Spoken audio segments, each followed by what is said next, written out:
nanti ke depan ini bisa ditindaklanjutin soal hal itu, Pak. Nah, kemudian selanjutnya soal Bobby Boss, Pak. Nah, kami belum mendengar dari Pertamina soal Bobby Boss itu sebenarnya kualitasnya seperti apa sih, Pak? Betul nggak itu bisa menggantikan BBM, bahkan bisa lebih baik dari Pertamina, ya kan? Nah, itu secara secara metodologi kemudian secara ilmiah sebenarnya itu boleh apa enggak? Apa legal tidak, Pak, yang dijual oleh Bobby Boss? Kalau ternyata betul, ternyata inovasi yang dilakukan oleh swasta ini betul, dan saya lihat ternyata dia juga sudah dapat rekomendasi dari Lemigas, dari banyak sektor, artinya ya itu kemungkinan betul begitu. Nah, maka ketika ini inovasi itu betul bisa menyamai dengan kualitas BBM Pertamina. Nah, sekarang selama ini Pertamina kenapa tidak buat inovasi seperti yang dilakukan swasta? Padahal Pertamina punya infrastruktur yang lebih hebat, lebih kuat, punya uang yang cukup untuk bisa melakukan inovasi-inovasi agar kita tidak bergantung pada BBM Pertamina yang tradisional selama ini, Pak. Nah, kemudian selanjutnya saya mau menagih janji soal RDMP Balikpapan. Bapak ingat betul ketika pertama kali rapat termasuk kemarin pada bulan September, Bapak menjanjikan bahwa 10 November RDMP Balikpapan akan dibuka. Nyatanya sampai hari ini kami belum dengar tuh ada pembukaan RDMP Balikpapan, bahkan penjelasan dari ini tadi salah satu paparan juga seperti ambigu, belum jelas itu dibuka atau tidak, ya kan. Jadi sebenarnya Bapak menepati nggak janji dibuka tanggal 10 November kemarin begitu. Nah, kalau tidak kenapa, Pak?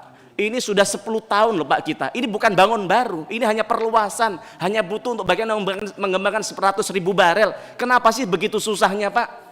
Jangan-jangan benar yang disampaikan Pak Purbaya, kita ini kalah sama mafia.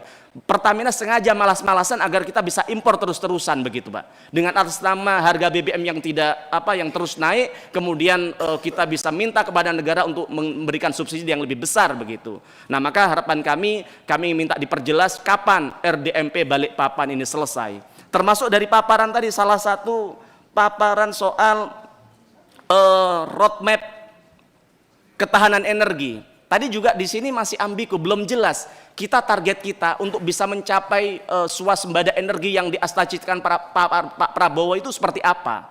Berapa kilang yang akan kita bangun selama 4 tahun ke depan untuk bisa mencapai swasembada energi? Karena ini mustahil dilakukan kalau ini tidak jelas roadmapnya.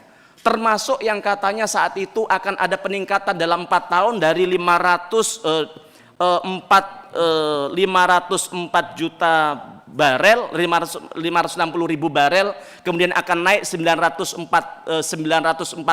barel di 4 tahun ke depan. Ini tahapannya seperti apa juga tidak jelaskan secara komprehensif di tempat ini. Sedangkan kita lihat bahwa RDMP Balikpapan saja yang hanya memperluas saja tidak bisa. Kita ini kalah loh, Pak, sama Orde Baru, Pak. Bagaimana saat itu Soeharto bangun satu kilang di tahun 1991, tahun 94 sudah selesai dan menghasilkan 125 barel. Kita hanya memperluas 100.000 saja sampai hari ini nggak tuntas-tuntas. Jadi kenapa ini bisa terjadi? Pak Simon, jangan takut dong sama mafia. Kalau ada apa-apa sampaikan kepada kami, Pak. Ada persoalan apa yang kemudian sampai hari ini tidak juga beres persoalan kilang ini, Pak. Termasuk juga soal media. Saya mau nambahin tadi soal BBM tadi.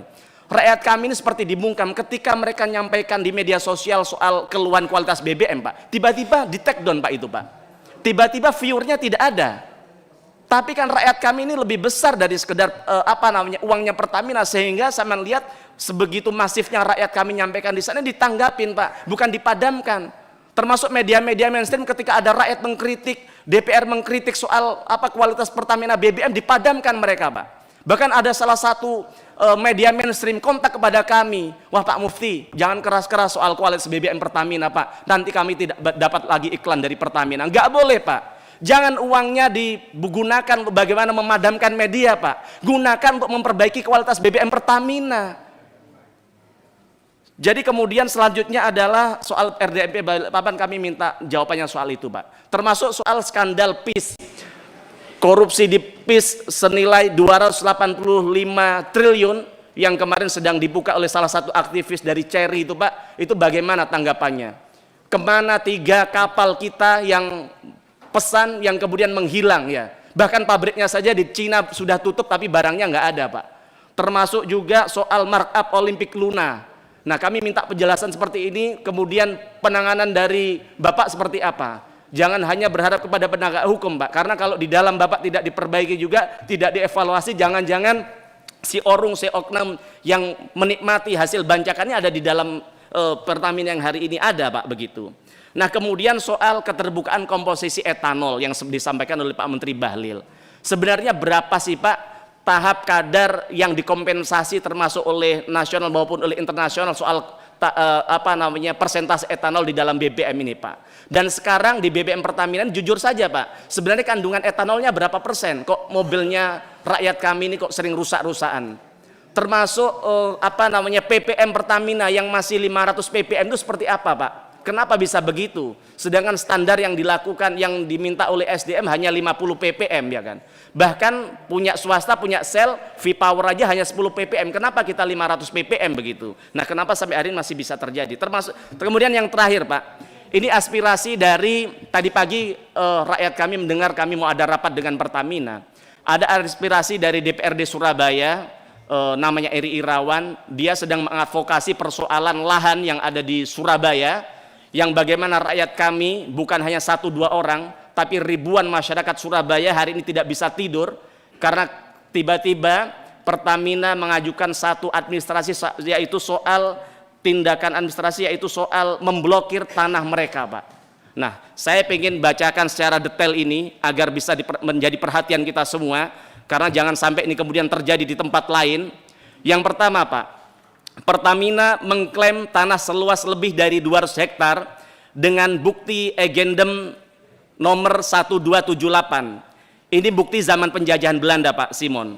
Nah, di mana dulu tanah merupakan milik Shell dan perusahaan minyak Batavia yang dinasionalisasikan setelah kemerdekaan. Nah, sesuai dengan Undang-Undang Pokok Agraria nomor 5 tahun 60 dan keputusan Presiden nomor 32 tahun 79, setiap tanah yang merupakan warisan dari hukum kolonial harus dikonversikan ke sistem Indonesia maksimal tahun 1980. Nah, kemudian dalam hal ini ternyata Pertamina tidak melakukan konversi, sehingga tanahnya kemudian dikuasai oleh negara, Pak. Nah, lalu warga kami di Surabaya, Pak, membeli tanah tersebut ke negara, Pak. Jadi dia tidak ambil gratisan, dia beli kepada negara. Yang kemudian dibuktikan dengan ada beberapa yang punya HGB, Pak, ada yang beberapa punya SHM. Dan kini kemudian menjadi permukiman padat penduduk dengan ribuan warga di dalamnya, Pak. Nah, Pertamina kemudian tiba-tiba pada tahun 2023, Pak, pada bulan November, tanpa disertai adanya gugatan yang terdaftar di pengadilan dan terus berlangsung sampai hari ini melakukan tindakan administrasi di pertanahan mengakui bahwa ini miliknya, Pak. Nah, kemarin rakyat kami sudah RDP di Komisi 2 DPR yang dihadiri oleh pimpinan DPR Pak Adis Kadir, Wagub dan juga Wali Kota Surabaya, dengan kesimpulan BPN memastikan akan mengurus proses tanah tersebut jika sudah dinyatakan dilepas oleh Pertamina melalui Kementerian Keuangan. Nah, maka pada kesempatan hari ini, Pak, kami mewakili rakyat Surabaya meminta kepada Pertamina untuk segera menyatakan melepas tanah agendum tersebut karena memang mereka tidak pernah mengurus konversi tanah tersebut di sertifikat. Dan warga juga telah membeli tanah tersebut secara sah dan membayar pajak kepada negara. Nah, maka harapan kami kalau Pertamina saja sudah membebani rakyat kita dengan tadi PR motornya mogok, kualitas BBM yang tidak baik, harga yang tidak terjangkau. Jangan ditambahin lagi, Pak, beban rakyat kita yang hari ini bisa tidur nyenyak di rumahnya, tiba-tiba diserobot, diambil alih oleh Pertamina, Pak. Nah, maka harapan kami